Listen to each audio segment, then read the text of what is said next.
29కి మాత్రం కనపడవు. గుర్తు పెట్టుకోండి,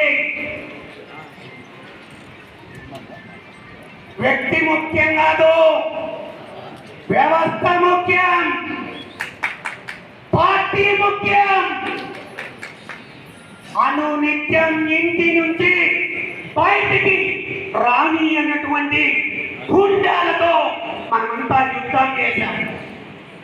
ఈరోజు మనం ఏదైతే బలంగా మన తెలుగుదేశం పార్టీ ఈ సంస్థాగత ఎన్నికల్లో మనమంతా కూడా పాల్గొని ఒక మంచి టీంని, ఒక మంచి కమిటీని మనం ఎన్నుకోవాలా.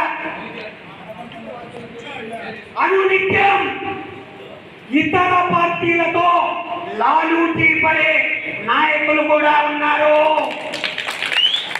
వారినందరినీ దూరం పెట్టాల్సినటువంటి అవసరం కూడా ఉంది. పార్టీ కోసం ఎవరైతే కష్టపడ్డారో ప్రతి ఒక్కరిని కూడా గౌరవించాలా, గౌరవిస్తారని కూడా నేను కోరుకుంటూ ఈ అవకాశం ఇచ్చినటువంటి పెద్దలకు మీ అందరికీ కూడా పేరు పేరున హృదయపూర్వక కృతజ్ఞతలు తెలియజేస్తున్నా.